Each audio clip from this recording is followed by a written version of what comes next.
Have you listened to the new Olivia Rodrigo album? No. You haven't? I have. Okay. I listened to it today. Great. Pretty sure Mulder listened to it before this episode. Okay. Tell me more. Because it gets you all up in your feelings. Oh, all right. And Mulder is all up in his feelings in this episode. This is true. Yep.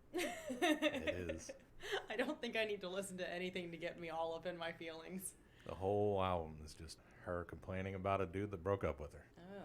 There's 2 songs on there I like, though. Brutal and another one I can't remember the name of. Oh. But, you know, So- it is what it is. And what it is a 50-year-old man writing songs of teenage angst and then a teenager singing them. Okay. Well, speaking of music and what I was going to talk about, which is that it's almost summer. And music, you have your summertime anthem. Yeah, well, Brutal by Olivia Rodrigo. It's going to be my summertime anthem. Oh, no. I guess I'll have to listen. No, you know what? I'm not gonna. You're just gonna come home all emotional. Well, Brutal's not really... Brutal's one of the songs that's not about a breakup. Oh. It's just kind of upbeat and fun. And how brutal it is to be a 17-year-old girl. And, you know, I really feel that. feel that in my soul. Well, speaking of 17-year-old girls, we had one of those in this episode. We did. And she disappeared for a while. She did. She was abducted or ran off or something, still unclear, while they were camping in the mountains of Iowa. Mountains of Iowa. Famous for its mountains. And apparently a UFO hotspot. Yes. So, now that we're kicking off with our unofficial beginning of summer and music, let's add in camping. So we do spend a lot of time discussing what this family brought on their camping trip. Yeah, we do. What are your essentials for camping in the mountains of Iowa in a UFO hotspot where apparently strange things happen, like men's ears get melted off? All right, well, first and foremost, I'm going to bring my custom Harley Davidson. Oh. So I can off-road Okay. on that. All right, yes. A good flashlight. All right. Is it a tactical flashlight? Well, it's got to be. LED, like 10,000 lumens. Yes. I watched Danny Gonzalez play with one of those on YouTube, and now I want one. I think just my hog and my flashlight. Your hog and your tactical Yeah, flashlight. I think that'd be good. Where are you going to sleep? Are you going to sleep in a tent or a sleeping bag or just on the ground? On my hog. On your hog. Yeah. Didn't the Kim Kardashian and Kanye do that music video on his hog? I don't remember. I do not know what you're talking about. I'm referencing something very timely. Okay. Well, I was looking at sleeping bags today, thinking of camping, and realized that there's a whole issue with finding ethical down. Makes sense. It does. Now that I've discovered that there's an issue, it makes all kinds of sense. But now it's hard to buy a really good sleeping bag because now I'm concerned about ducks and geese. I thought they made synthetic down. They do. Okay. But I was reading about lightweight versus other things and whatever. Anyway, I fell down a rabbit hole of poorly treated birds. So, okay. So I think I'm not going to be bringing a down sleeping bag. What would I bring? Well, I do like the tactical flashlight because it looks like a lot of fun. And you have to have something just in case those white wolves come out to be real nervous around you. Yeah, you can just flash a flashlight at them. Blind them with that. They all have that. The strobe. The strobe. That, or you could just disorient your fellow campers while they're coming back from peeing in the woods. Thinking for the aliens. Oh, I'm thinking about just being just a real jerk. Want to make sure the aliens can see where I'm at. Ah, it's a beacon. You're going to use it as a Come get me, beacon. aliens. Well, and my other thing that I want to bring after viewing this episode specifically that I would never have thought of before is an oven mitt. That's a good idea. I have never... If you're going to be inside in the camper. I've never camped with an oven mitt before, and now that I'm thinking about it, I must not have been cooking over a fire because that does make sense also. Yeah. So it's useful for a variety of reasons. So I'm gonna do the tactical flashlight also, but also an oven mitt. Where are you going to sleep? Probably a hotel nearby. Oh, okay. Makes sense. I don't think you need the flashlight or the oven mitt then. Alrighty then. All right. I guess we'll get into the episode. I guess so.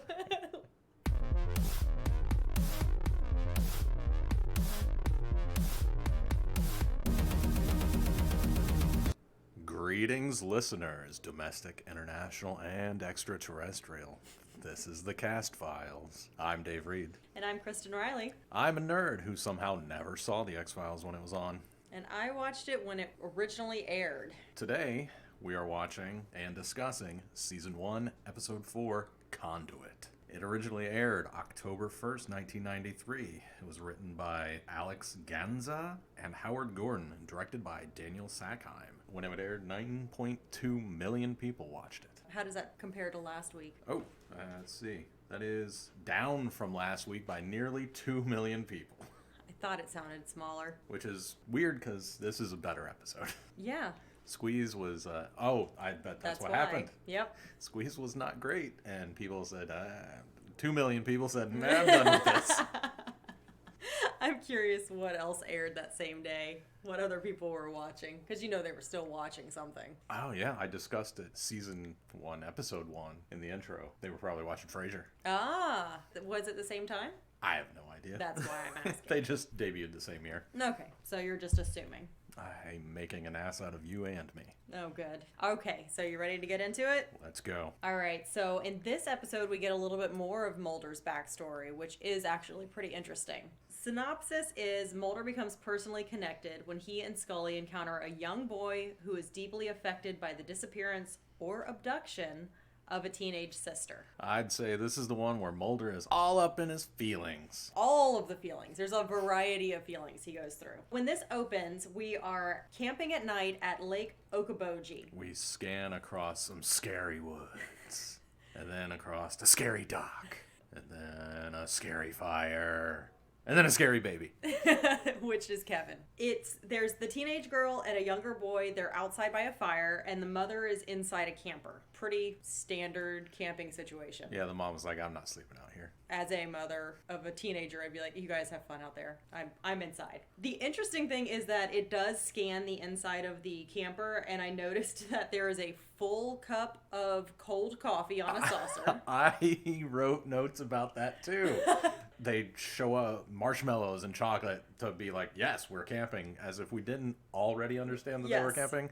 And I wrote, full cup of coffee, just sitting there. Just full, not even one sip taken out of it. Almost overflowing. It's ridiculous. But then they need it because they needed some sort of something to do the T-Rex is coming vibrations. And then there's lights flashing outside, and there's basically an earthquake. What we don't know at this point is that they're in Iowa. And I don't know if you've been to Iowa, but there aren't a lot of earthquakes in Iowa. I've never been to Iowa, and I kind of think it doesn't actually exist. Oh. That's one of my X-Files conspiracy theories. Iowa doesn't really exist. So where did I get my belly button pierced as a teenager? North Cadota. Yep, probably. There's basically an earthquake. Lots of lights are flashing. The mother is flailing around like a fish on the floor. First things, she just drops right out of the bed. She's just on the floor, just flopping around. Another thing that I found interesting inside the camper, apparently this camper got our attention. Yeah. Because we just watched everything, all of the stuff inside the camper. As there's the earthquake, the cabinets open and all of these glass saucers and bowls and cups fall out onto the floor. Not stuff that you would put in a camper that you're driving around. Right. And they have more place settings than we have currently in our immobile apartment.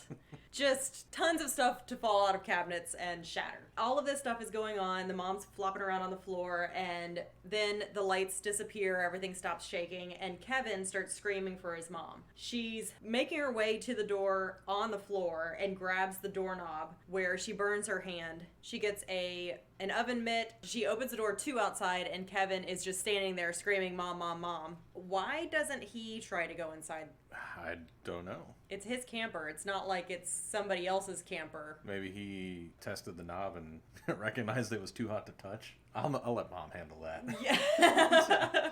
Well, everybody ends up outside eventually, and Kevin says that Ruby, his sister, is gone. Yes, but Kevin and Ruby's mom, I noticed she's wearing one of those nightgowns that they get in bulk. Yes, I didn't say anything about the nightgowns. Oh man, you're right. Everybody has a long nightgown. One other thing that I want to ask, I have a bunch of questions in addition to a bunch of observations about the camper. The doorknob is hot. There was flashing lights. We'll get to some other areas that were hot, but Kevin's fine. The fire is fine. His sleeping bag didn't catch on fire. The grass is okay. Everything else is fine. So just the doorknob, as far as we understand, is hot.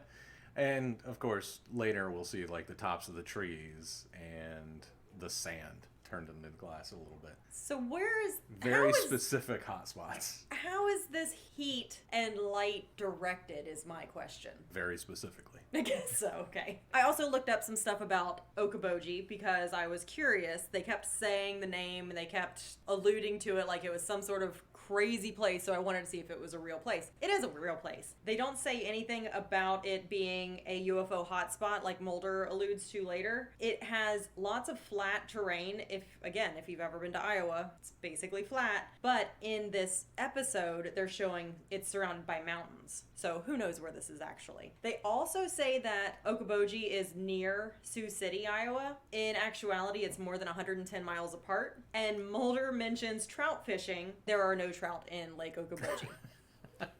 So I think they just found the name and really liked it. I mean, it's a good name. It is a good name, but I wanted to, in case you're from Lake Okoboji, give you a little bit of, realness to this. And if you have been to Lake Okoboji and experienced UFOs or hotspots or earthquakes, let me know. Yeah.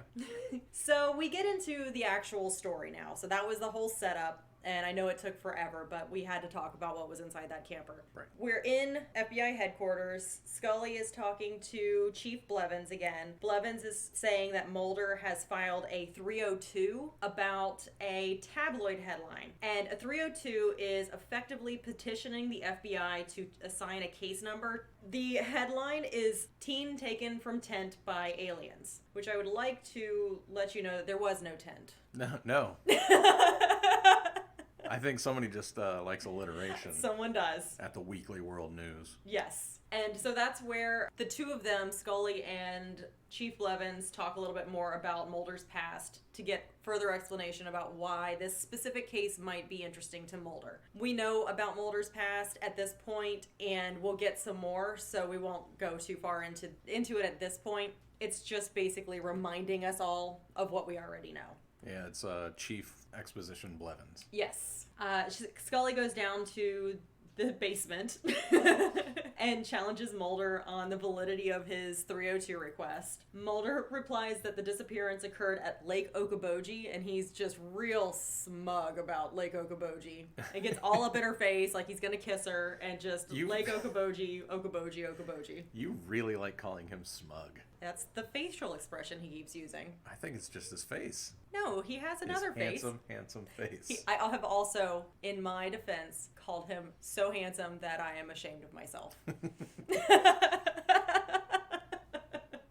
So he lets Scully know it's a UFO hotspot. Same types of things. He tells her about a UFO sighting, a well-documented UFO sighting from 1967 that involved young Girl Scouts, and one of the young Girl Scouts turns out to be Darlene Morris, who is connected to this current case because Darlene Morris turns out to be the mother of the missing teenager. So the next day, Mulder and Scully go to Sioux City, Iowa. Well, hold on a second, because Mulder says something in that scene that I feel deserves more than scrutiny. It deserves scorn and derision. She says something to the effect of, "Why are we doing this?" And he says, "Isn't this the essence of science? Taking tabloid headlines and looking into them?" Oh, yes. No, that is not the essence of science. That is the essence of my grandmother.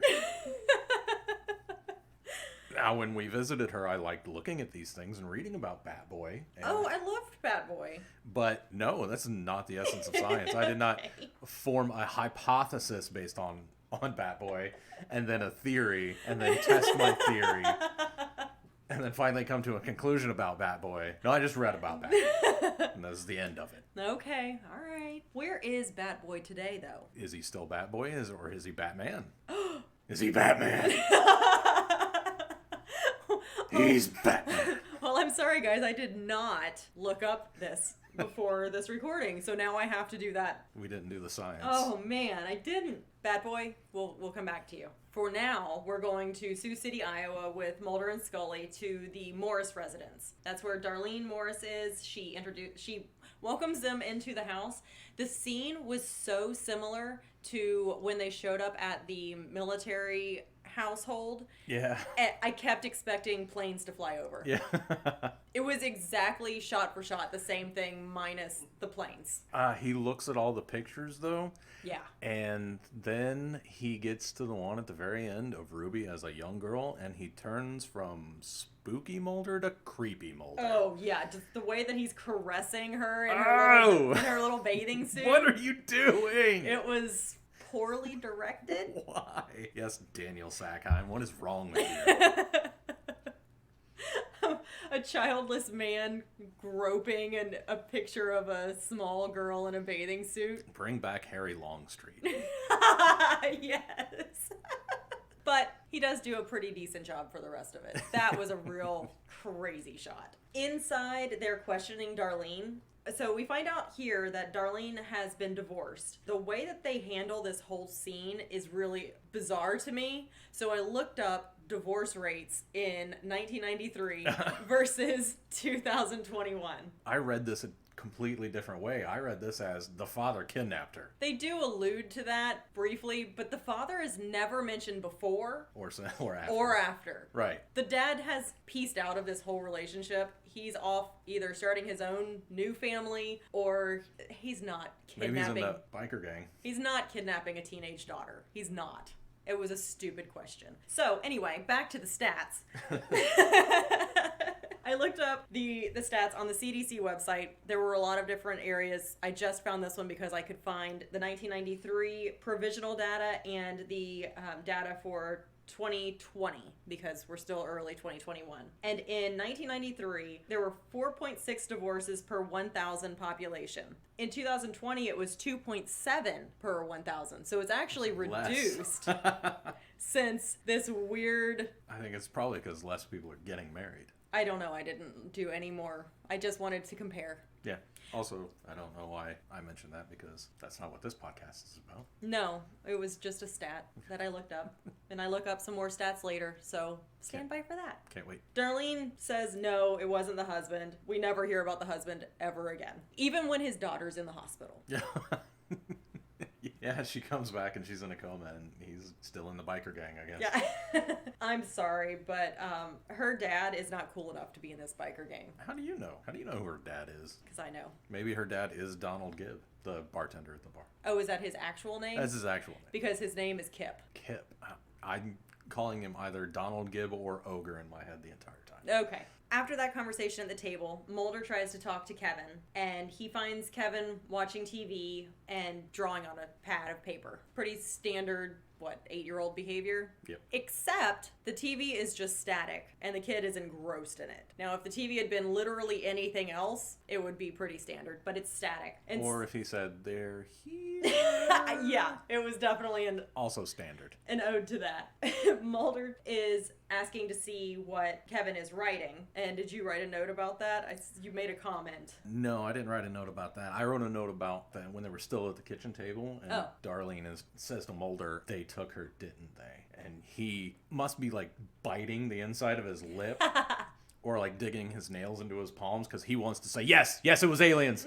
Aliens took her and I'll get her back, I swear, I promise. But he just changes the subject. It takes a couple beats though, but Duchovny does a very good job of portraying how bad he wants to say, yes, it was aliens. I believe you. Very good job, David Duchovny, in this scene, actually. See? The scene right before it was creepy Mulder, and the scene that you're describing is emotional Mulder. He's all up in his feelings. Yes, he is. All right, so he talks to Kevin. Kevin didn't talk to anybody when they first came in. He was too engrossed in recording his static on his paper. This is when you said, look with your eyes, not with your hands, Mulder. Yeah, because Mulder says, can I see it? And I'm like, see with your eyes, not with your hands. Yeah. Is what the kid should have said. It's what I would have said when I was 8. Yeah, but he didn't. So Mulder looks at it, it's ones and zeros. Obviously binary. Even in 1993, I think anybody who knows anything about computers would just look at it and go, oh, that's binary. But they seem confused about it. Like, they have to be told what it is later. Oh, they're confused about it later, too. Mulder takes the images. I'm hoping that he didn't just steal this from this child, but he takes what the child has written down to the Sioux City police station, faxes the drawings to Danny Bernstein at the FBI cryptography section. They're on the phone. Fox Mulder... Fox.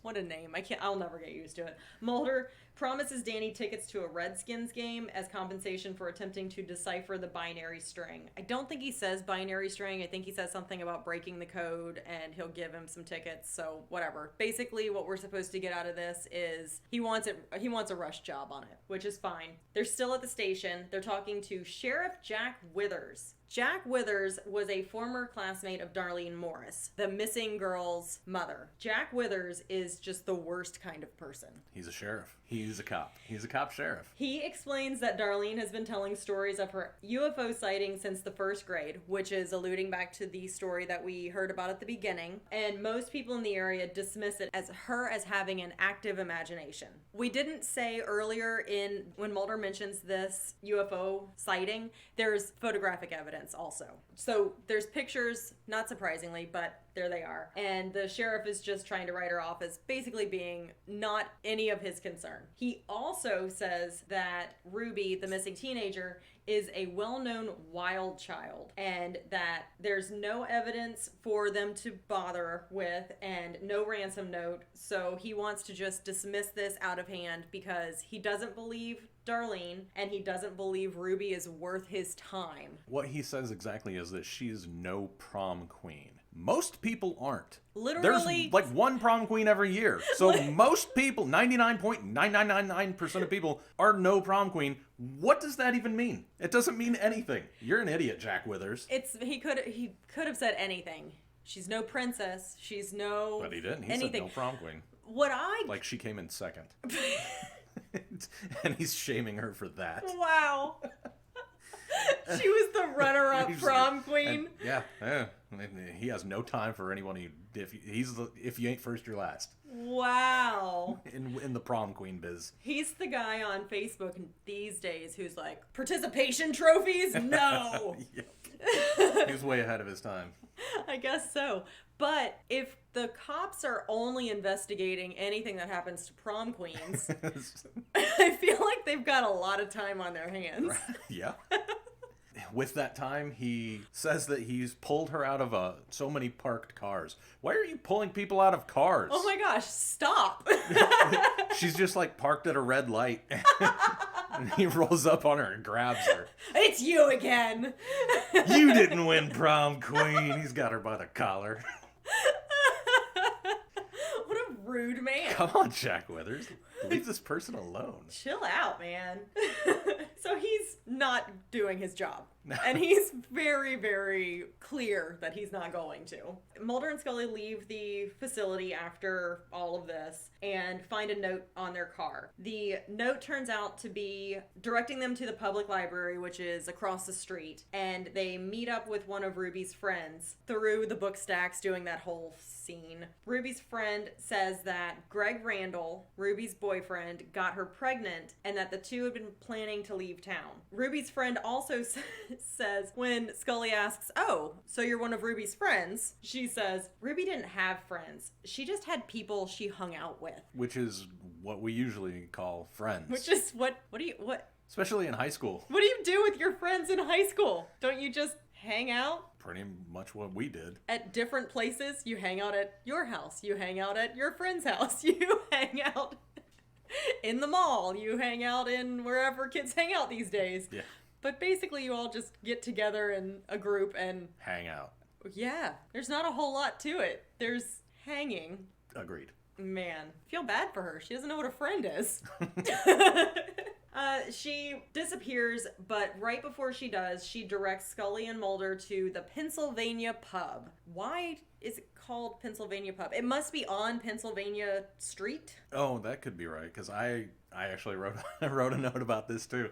The Pennsylvania pub in Iowa. Yes. Not Pittsburgh pub. Like, I would understand if you did like a Pittsburgh pub in Iowa, like the Steelers theme, Pirates theme, sports bar sort of thing. Like maybe Iowa has a bunch of Pittsburgh. Okay, I was like, that's still not in Iowa. Transplants. Got it, yes. But just the state of Pennsylvania in general is like the west side of the bar. Pittsburgh, the east side of the bar is Philadelphia, and they argue with each other. I don't know. I'm assuming that it's 1, the name of the road, or 2, the shooting location that was available. I guess. But I like this bar because you come in and immediately I'm like, oh, they're playing the Allman Brothers. Nice. Hey, hang on a second. This is not the Allman Brothers. It's just some Allman Brothers knockoff band. And in my mind, I started calling them the Almost Brothers. The Almost Brothers the Pennsylvania pub. At the Pennsylvania pub. And then we see the bartender, who is Ogre from Revenge of the Nerds. All those feminist text Revenge of the Nerds movies. Highly non-problematic and progressive Revenge of the Nerds movies. No, but why does that work with the Allman Brothers? No, it's just with the bar. It's okay. Part of the bar. Okay, I see. All right. I was excited when I saw his name in the credits because I was like, I know that guy. Got it. Okay. And then I saw him, I was like, I still know that guy. The reason that they end up at the Pennsylvania pub is because that's where Greg Randall works, the guy who allegedly got Ruby pregnant. They meet the bartender, Kip. He is a fantastic character, so I also really enjoyed him, even though I didn't have any of the other backstory. Because, surprise, surprise, I haven't seen Revenge of the Nerds. And I never will. He's talking to them. They're just chatting basic stuff about Greg. Greg hasn't shown up in 3 weeks. If you do see him, tell him he's fired. And as he's pouring a draft, Mulder sees an awesome tattoo. He has a bunch of tattoos because it's a biker bar. One of them, though, is a flying saucer. It was drawn on him by an 8-year-old. It was an awesome tattoo, according to Mulder. Yeah. And I've decided that it's going to be the first tattoo of many in this series if we get to a certain number of people subscribing. Oh, I'm going to start getting some of these random tattoos. Shut up. Really? Yep. Oh, that's fantastic. So what number do you think we should get to before I get this dinky little UFO? Oh, as far as subscribers go? Yeah. I have no idea what number to say. What's going to be too low and what's going to be too high. I know. It's such a bad tattoo. 2,000? All right. 2,000 sounds good. 5,000. Okay. We get 5,000 subscribers. All right. If we get 5,000. Like across platforms. Okay. Okay. Then I'll get this little UFO. I'm going to get Kip's tattoo. All right. So, all right. So subscribe, guys. Yeah. This is also how Mulder gets into the conversation with Kip about pretending that Mulder is not a believer. He says something about these people being, I don't know, making stuff up. I can't remember exactly what he says, but he's basically anti-Mulder in this scenario. And that gets Kip to show him his ear, and he says, so you've never heard of Lake Okoboji? And Mulder pretends that he hasn't. That's when Kip shows him his ear, and his ear is just melted, essentially. He says, you'll get a killer sunburn in the middle of the night. Good line. It was a good line. That whole situation was well done. So this is why I looked up Donald Gibb and his ear to see if he actually had like a wound or a scar for the ear. Mm-hmm. I couldn't find that he did because it's so, again, specific. Mm-hmm. So it didn't singe his hair off or any of the rest of his face. Right. It just got his ear. The aliens in this area are very specific about where they heat things up. That's a good point. Because it didn't creep down into his jaw or down his neck or into his hair. No, just his ear. Interesting. I have seen people with haircuts less precise. You are currently looking at someone with a haircut less precise. Well, it's hard to cut your own hair. Which is why I've just stopped cutting my hair. That's a great scene. If you haven't seen it, go back and watch it. I love Kip, so maybe I'll watch something else that he's in that's not Revenge of the Nerds. That's not just Sexual Assault, the series. Yes. Yeah. Not interested. It's not my genre, thanks. And this is where we get back to the government stuff. It's the next morning, and NSA agents burst into Scully's hotel room demanding to know where Mulder is. So I have to say, how does the NSA not know which room Mulder's in when he is registered at this hotel under his name? They can't even figure out which room he's in? I have a theory for this. Okay. I think they're bad at their jobs. I think... Because when they kick in her door, because they just kick in her door, guns and flashlights. Like, they don't. She's an FBI agent. If she was ready, they shocked her. They surprised her, didn't announce themselves. She could have shot back and been well within her rights. Yes. So, yes, bad at their jobs there. And then the reason they don't know where he is because he's staying at an entirely different hotel. Okay, that's true. Because when they get to him, because she has to tell them where he's at, when they get to him, you look outside his door, and he's got a hallway with a vase full of roses. It's really nice. Outside his room, her room goes to the parking lot. Right, she's in a motel. She's in a motel. He's like 5 stars. He's at the Hyatt Regency or something like that. That's not 5 stars. Well, I don't know hotels. The Hilton something. The Holiday Inn Express. He was at the Holiday Inn Express. Oh no, we've got to get you out more. Can't you wait for our next vacation? I'm planning it. You're not in charge of accommodations ever. No shade to any of these hotels, actually. I've stayed at all of them. Especially if you want to sponsor our podcast. No, but you equating... That's what I'm saying. The Holiday Inn Express is 5 stars if they want to sponsor our podcast. Okay. You know what? Again, no shade to that. I've definitely stayed in lots of those. All right. One last comment on this whole scene. Scully is not wearing a long nightgown. No, she's got regular pajamas because she's a classy lady. It's true. I guess. So the bulk PJs are for extras or side characters. They're not extras. They're... Featured? Yeah, featured characters. We're going to get to the bottom of this nightgown situation. It's our conspiracy theory. Yes. It's our second one because I had one earlier this episode that I don't remember what it is. Well, I'll have to listen to the you'll find out. And figure it out. You'll find out during editing. So all the NSA is there, not knowing anything.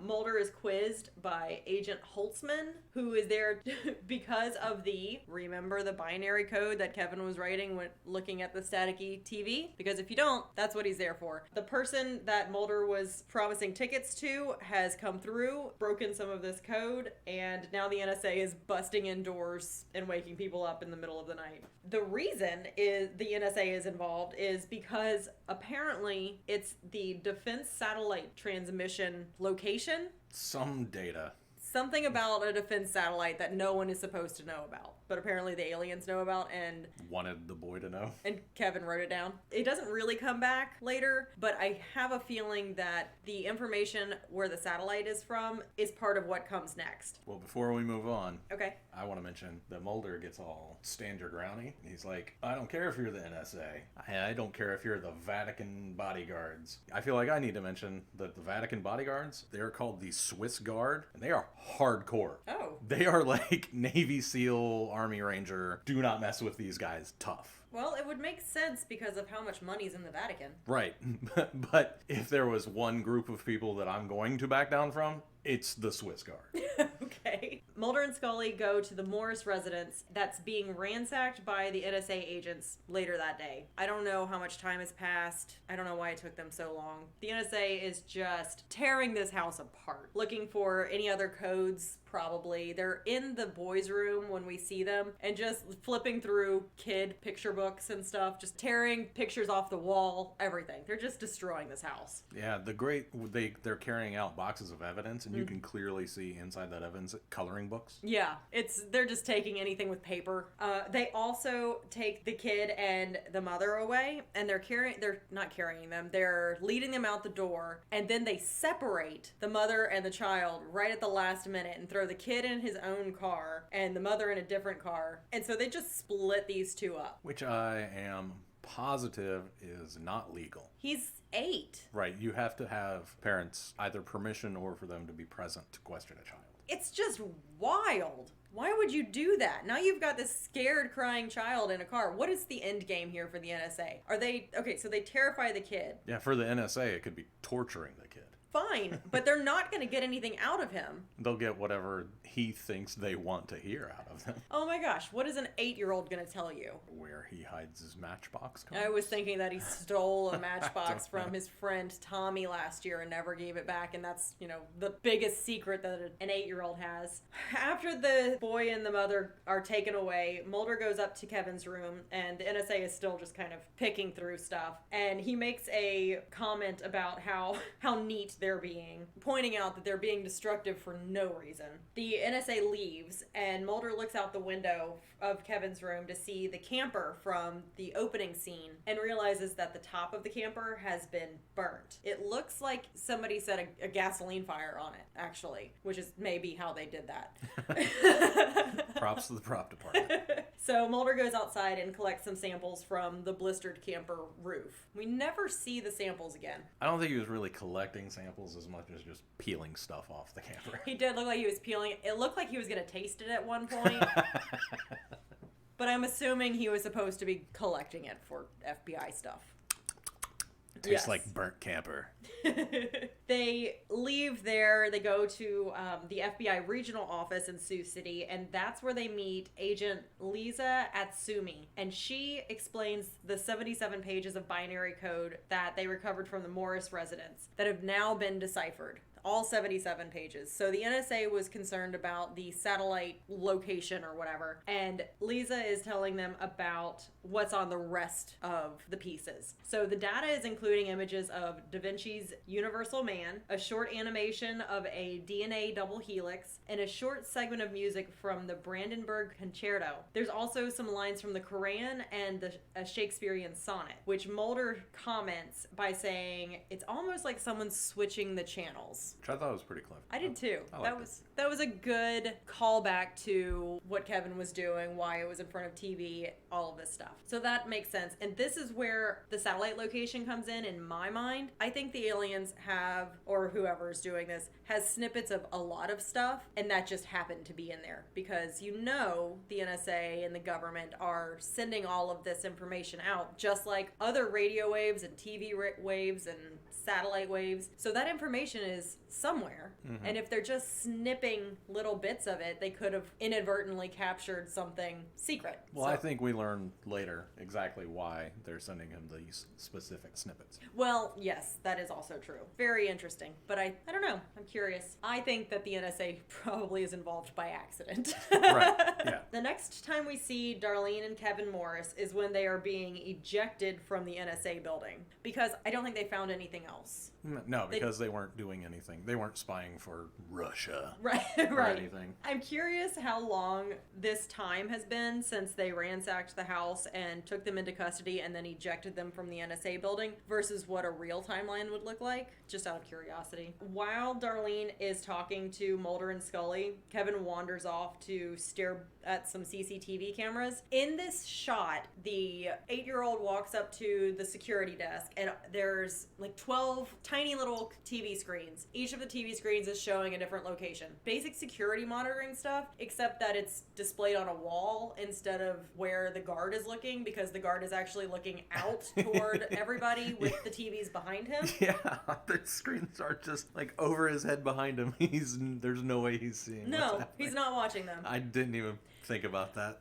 Another thing is, they act like this is a strange thing, but literally anybody who's paid any attention to a child who walks into any facility where a CCTV camera is pointed at the door and there's a little video and the kid sees themselves on the screen will know that kids will just stare blankly at CCTV cameras, and if they are featured on the camera, they'll do a little dance. Every kid ever, at least up to age 8. If any of those screens had popped Kevin up on them, he would have done a little dance. He wouldn't have just been standing there. The only reason he wasn't doing anything is because he wasn't currently being featured on the screens. All makes perfect sense. It really does. Can you guys tell that I'm a mom? So then Darlene leaves, and she drags Kevin away from the TVs. At that point, Mulder and Scully are driving, and Mulder explains that he believes Kevin is a conduit. They said the thing in the thing. They said the thing in the thing. That Kevin is the key to whatever or whoever took Ruby that night. They're driving, and Scully thinks they're going somewhere else. It turns out they're going back to Lake Okoboji. While they're on the way, Scully says that there's no evidence of a missing person. She said there's no evidence of a kidnapping. She said there's no evidence of a kidnapping. Okay. Isn't a missing person evidence of a kidnapping? I guess there's no other physical evidence, because if she just left, she would just be a missing person, not a kidnapped person. I'm just saying a missing person is evidence of a kidnapping. It's not rock solid, but it's evidence. Something has happened, yes. Keep looking into it. They go back to the campsite and notice that they're doing some extra investigating. It's daytime now. That's where they notice a line of trees that have been singed with the extreme heat that you alluded to in the beginning. Mulder goes over to the lake, picks up a chunk of glass in the sand. When sand turns to glass, it's caused by extreme heat, like lightning. Mulder makes a big deal out of this. He says, have you ever seen this happen before? It has to be at least 2,500 degrees Fahrenheit in order to do this. Do you think lightning could do this? So I Googled it because I thought, yes, that sounds normal. And it turns out that lightning can be 50,000 degrees Fahrenheit.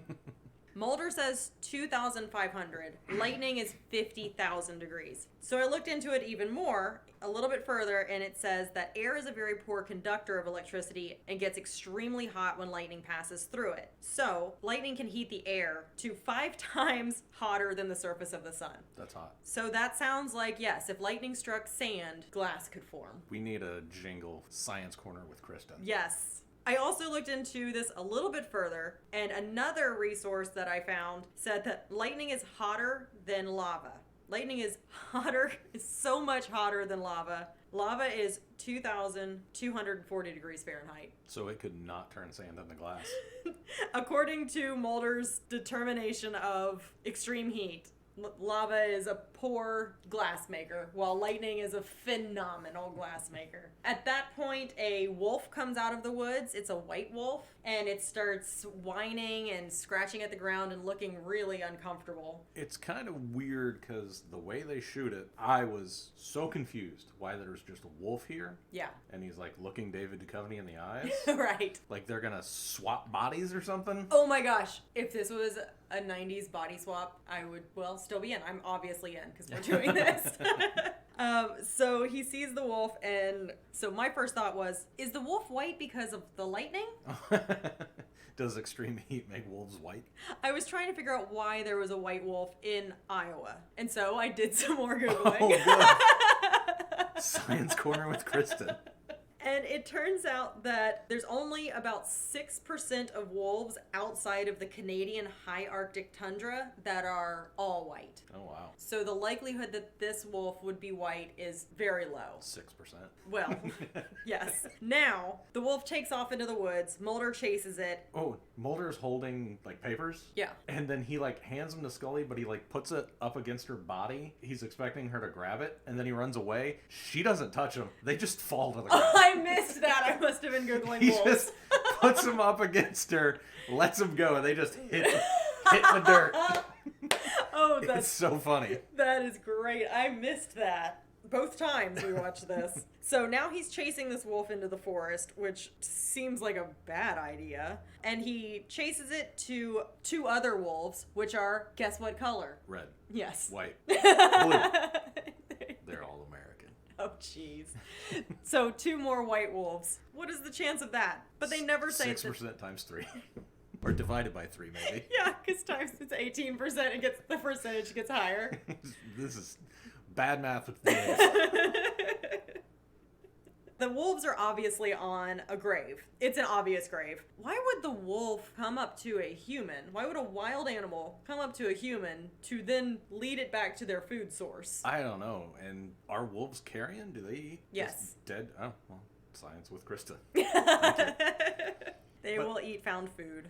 But there's a thing that really bugs me here. Mulder just fires a shot into the air to scare him off. Yes.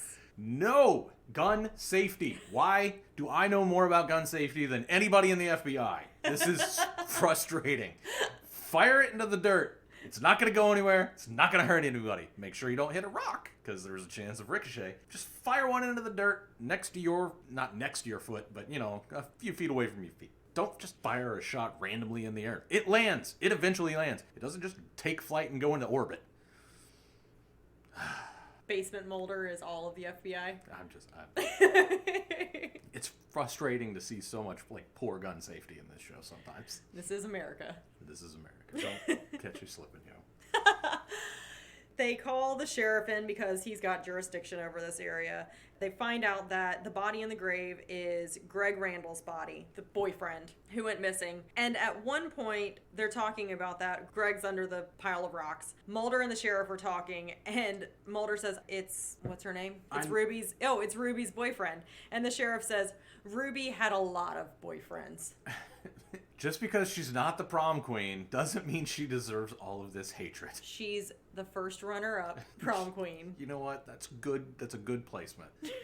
There's nothing wrong with second place. So Mulder has disturbed the crime scene, and then he's digging around in Greg's body and his pockets and finds his wallet. Inside the wallet is a note that Mulder reads, and the note says Dr. Jack Fowler, August 7th, 2:30. The not Ruby's friend in the library had mentioned that Ruby was going to see Dr. Jack Fowler about the pregnancy, that it was Jack's baby, all of this stuff. The sheriff actually does one thing as far as his job for the not prom queen and calls Dr. Fowler to see if Ruby was going. Finds out that it was Tessa. Tessa's actually the one who was pregnant with Greg's baby. They do a handwriting analysis and they find, matching it to the note on the car, they find out that, it's Tessa. Tessa, by the way, is the name of the not friend of Ruby. Then they bring in Tessa. When they bring Tessa in, Mulder and Scully are talking to her. Scully says, well, you've waived your right to an attorney. And I just want to take a much shorter break than David's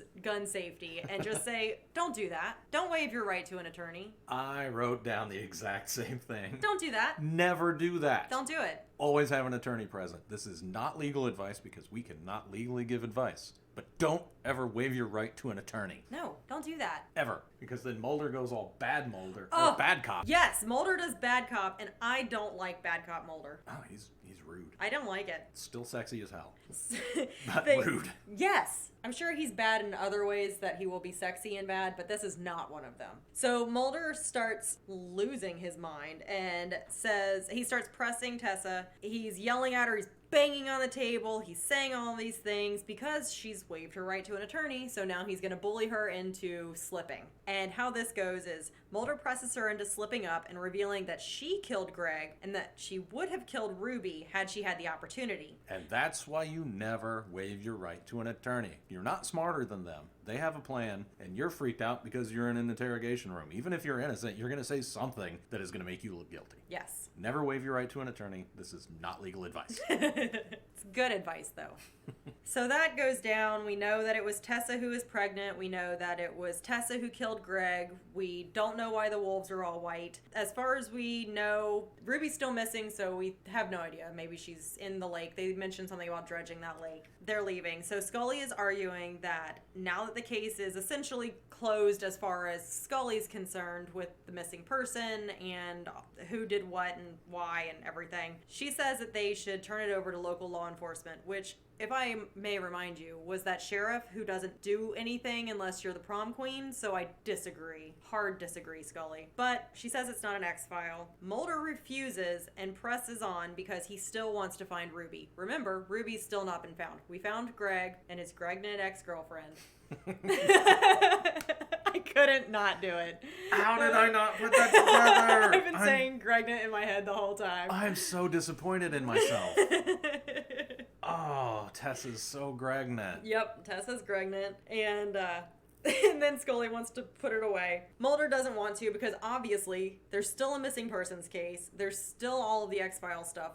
This is basically a separate situation that they found out about. Right. It has nothing to do with the X-File or the 302. No, actually, that's 100% accurate. Yeah. The whole thing is just a sidebar. Yeah. Good job. I didn't put that together. Yep. Either. So they're leaving. Mulder says he doesn't want to stop looking for Ruby. As he's walking away from Scully, Scully says, Mulder, stop. Stop running after your sister. Oh, and I wrote down, ooh, Scully said it. Yeah. It was rude. I didn't like it. It's rough, but that's your friend, and sometimes your friend's doing something that maybe isn't too healthy for them, and you're trying to gently get them to stop doing it, and eventually it gets too frustrating, and you're just like, stop running after your sister, stop drinking Drano, stop. You have friends who are drinking Drano? I tried to gently get them to quit, and eventually I just had to yell at them. Stop drinking Drano. This is good advice corner. Don't drink Drano. It didn't work out well for them. No. I understand, but it was a bad place and a bad time because they're outside that stupid sheriff's location. After that, I don't know why Mulder's still talking to Scully because I would throw a hissy fit at this point. This is emotional Mulder episode, so I feel like there should have been something, but I am okay with him forgiving her immediately. You would. Yes. So they go back to the Morris house. The house is empty. The front door is unlocked, and there are a bunch of sheets of paper laid out on the floor. The papers are covered in neatly written binary strings, so that's the ones and zeros. And Scully is looking at it along with Mulder. Mulder sits down and is just looking at it at his feet. So he's in a chair. These papers are on the floor. He's looking at it. Can't make any sense out of it. Scully says something about going to check the bedrooms, and she goes up to the mezzanine, looks down. She just glances and looks down and says, Mulder, come up here. Mulder comes up to the top, and it is a picture of Nancy Grace. It is a picture of Nancy Grace. I was going to say Ruby Morris's face, but it's a picture of Nancy Grace. I guess I didn't pay any attention. Does it really look like Nancy Grace? A little bit. That's who I thought of when I saw it. Okay. I was expecting a bigger laugh, but I did a little bit of digging into this particular scene, and Chris Carter talks about this episode in the X-Files Season 1 DVD with special features, which we didn't watch, but I did find this information. So the huge mural consisting of binary code was, according to Gordon, one of the writers, something that the writers deemed specifically weird and would give you the creeps. He postulated all this information would be regurgitated to Kevin from these extraterrestrials through the television. We have her, she's here, she's okay. The question was, how do you find something that doesn't make sense until another angle illuminates it? We put it on the ground where you can't really read it, and then put the characters on the second floor, which I thought was fascinating. I loved finding how they came up with this whole plan because it took a lot of internal thinking and communication, behind the scenes communication, to figure out the best way to get the ones and zeros across without it just being an NSA satellite location. It's really well done, and I've seen it in other shows, this sort of thing before, but they were probably all after 1993, so this might have been the first time. It's really good. I liked it. After that, they drive back to Lake Okoboji, and Mulder explains a little bit more about his experience as a child. He's obviously being impacted by this particular case, the missing sister, the young boy, all of this. He doesn't go into it too much, but it just reiterates that, yes, this is a very tough case for him. He's very interested in it, and he can't let go. So they're driving, they're talking about it. They end up at Lake Okoboji. It's nighttime, and Scully and Mulder follow a trail. While they're walking through the trail, I don't know if it's clear what they're looking for initially. Probably they're looking for Darlene and Kevin, but I don't recall them saying that that's why they were going there. But they hear Darlene yelling, and they run to find her. When they do find her, she's on the ground, she's out of breath, and she says, "It's here, I know it." And at that point, Scully stays with Darlene, and Mulder chases after Kevin. Mulder finds Kevin walking toward a bright light. The bright light is coming over a hill, which we saw in episode 1, season 1, episode 1. The bright lights over a hill, don't know what it is, it looks creepy. Ruby turns out to be a vehicle. In this case, it turns out to be dozens of bikers off-roading through the forest. An Iowa biker gang, first of all, that seems odd to me. I disagree because, one, it makes sense with the Pennsylvania pub. It was a biker bar. So the bikers were there. They talked about going to Lake Okoboji. And then there's Sturgis, North Dakota, where all of the bikers go. Plus, there's gotta be really good roads to bike on in the flat plains of Iowa. You could just go out for a drive and drive forever, see nothing because it's all flat. But that part makes sense. That part's not where my sticking point is. My sticking point is these bikers are off-roading, and the biker bar is more like a Harley bar. And Harleys aren't off-road bikes. Not at all. So these bikes are flying over a hill, coming up off the ground. These are dirt bike. This is a dirt bike situation. These are not dirt bike riders. No, but the flashes of the bikes you see are not dirt bikes either. Those are... Right. Yeah, those are Harley Davidson. And you don't do that, is my point. I mean, I don't. That was my point. My point is specifically, you don't do that. So if you've ever off-roaded on your Harley Davidson, I would also like to know about that. Mulder grabs Kevin. They hit the ground while all of these motorcycles are not hitting them and driving all around them, and it's just a weird circus of bizarro world. But the bikers don't stop either. They just drive off. Never to be seen again. Nope. They're just gone. They're gone. You can't hear them. We were just here to watch Mulder grab a kid and dive out of the way. Yep. So Kevin says, she's here. I know it. And Mulder basically tells Kevin that it's wishful thinking, even though Mulder has been wishful thinking since he was also 8. And it's like he suddenly, when we're in the face of getting like what he wants, Yep. decides that it's not real. He's trying to talk Kevin out of it. No, I know that you want her to be here. I know you think she's here. She should be here. All this stuff. She's not actually here. It's an interesting turn of events. Turns out she was actually there. Mulder and Kevin run back when they hear Scully screaming. So we don't hear the bikes ever again. The bikes are gone immediately. There's no sound. But Scully starts screaming. They run over. They find Ruby lying unconscious on the forest floor. Turns out she's in a coma. And they evacuate her to a hospital in Sioux City. We don't see all of that, but we know that's what happens because we find her in the Sioux City hospital. Scully and Mulder come into the hospital after Ruby awakens. So it's been, I don't know, if it's a coma, it seems like it can't just be a couple of hours, but I don't... Yes, comas can be like minutes or years. Comas are weird. Brains in general are weird. Brains are weird. I do not have a science corner with Kristen for brains right now. Oh. But so they show up. There's been tests run on Ruby, so the labs have come back. It's been some amount of time, but when they're reading, Scully's reading her chart and finds that Ruby has some unusual symptoms, and Mulder spouts off. Do you have what he spouted off? Not specifically what he spouted off, but I have a science corner with Dave for this. Okay, well, let me just finish this one thought. Mulder is basically identifying all of the weird symptoms that Scully is reading off as being caused by prolonged weightlessness. So one of the things she says Ruby does not have is electrolyte imbalance, and then Mulder says his extra long scientific Latin words that she says yes to. Well, I looked up the actual symptoms of prolonged weightlessness, and among them are not the 2 really long words that Mulder says that are probably just made up for this show. Oh!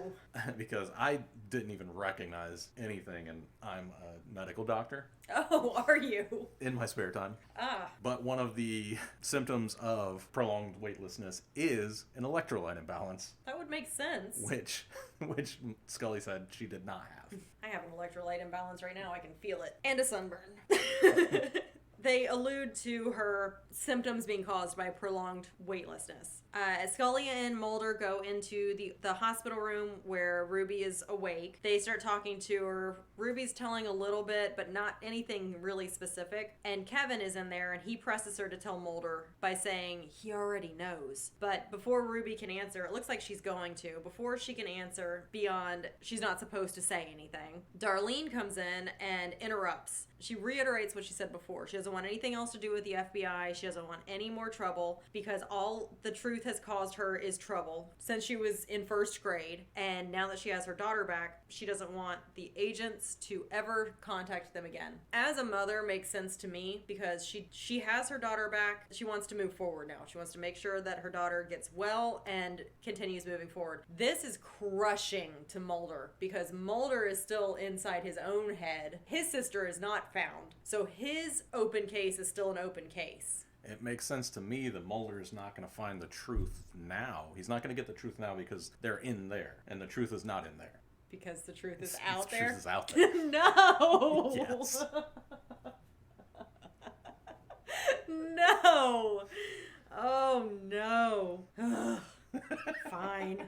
So Mulder is disappointed and he stalks off. Scully and Mulder go back to Washington. Scully is reviewing Mulder's hypnotic regression tape concerning his sister's disappearance. In it, Mulder is describing the room, his paralysis, and his sister's cries for help as she's being abducted. This is hypnotic regression, so he's saying it as though he were the child in the moment. While we're listening to the Mulder on the tapes, we see Mulder sitting in a church crying while he's looking at his sister's photo, which is a weird and very long shot. The voiceover is Mulder on the tape describing that he can hear a voice in his head. The voice is telling him not to be scared and that one day his sister will return unharmed. When the psychologist or whoever is doing the hypnotic regression asks him whether he believes the voice, he replies, "I want to believe." It's the first time they say that. It is. I want to believe. That's right. So, do you have any other details of this open case continues for Mulder? He was very emotional. He was bad Mulder. He was emotional Mulder. He was very forgiving Mulder. No, it's all I've got for the episode. He was creepy Mulder touching that picture of that little girl. Mulder all up in his feelings. He was all over the place. Are you ready for our segments? Let's go. All right. Who are you going to ship? All right, for this one, I am shipping Donald Gibb and Alien Abduction. Oh! He seems like the type of person that would be really happy to be abducted by an alien, and I want that for him. Okay. He seemed like a nice guy. I like that. Thank you. Oh, that's so sweet. I'm shipping the sheriff, whom I do not like, Right. and Lake Okoboji. Like the bottom of the lake?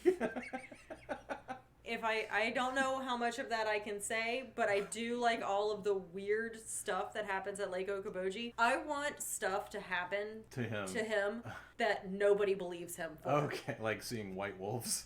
Yes. And like, somebody telling him there's only 6% of wolves are white. Yes. Okay. I want him to be treated the way he's treating everyone but prom queens. Yes. Wonderful.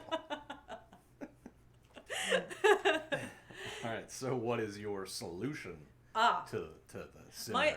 My solution's very simple. Oh. Because I know I've given the sheriff a hard time, but I did learn something from him. Okay. In order to not be abducted by aliens at Lake Okoboji, you just have to be a boy. Just be a boy? So my solution is to be a boy. Be a boy. Gotcha. All right.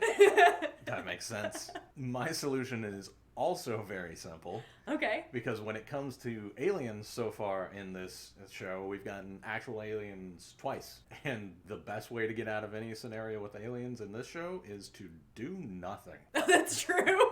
Because they're going to do whatever they want. Yeah. There's nothing you can do to stop them. They will return your daughter when they feel like it. They will stop murdering your classmates when they feel like it. It's just all up to them. It's them. Okay. All right. So you don't have to do anything. Do nothing, because it's not going to work. Solid advice. You can't say to an alien, he's going to kill her. No, you're right. So we're 4 episodes down. Okay. We have now lasted as long as Soul Quest Overdrive. It was a spin-off of the Aqua Teen Hunger Force. Okay. Starring David Cross, Kristen Shaw, H. John Benjamin, some heavy hitters there, Yeah. and Gavin McInnes. I wonder what happened to it. That seems like it could have been good. Seems like you don't recognize the name Gavin McInnes. I don't. He is the founder of the Proud Boys. Oh, okay, I take it back. Yeah, they ordered 6 episodes, 4 of them aired. And Gavin McInnes, because he's such a cool guy, said that it's because the other cast members were not as funny as him. Oh. So the founder of what is now legally a terrorist organization is mad at David Cross for not being funny. Ugh. Wow, that's disappointing. I knew when you said his name that it was familiar, but in the context, I was like, just another voice actor? Yeah, I learned a little bit too much about him while trying to figure out why he was on a cartoon with H. John Benjamin. Right, H. John Benjamin seems like why didn't that work? Oh, okay. Well, good. We aren't a terrorist group, so... Oh, and also subscribe so that I can get that stupid tattoo. The Cast Files is produced by Kristen Riley and Dave Reed. This episode edited by Dave Reed. You can email us at thecastfiles@gmail.com. You can find us on Twitter at CastFiles. You can find me on Twitter at Dave Reed. That's DAIVEREED. Music by Hal6. Logo by @UkaArt. That's OOKAART. Have a wonderful evening.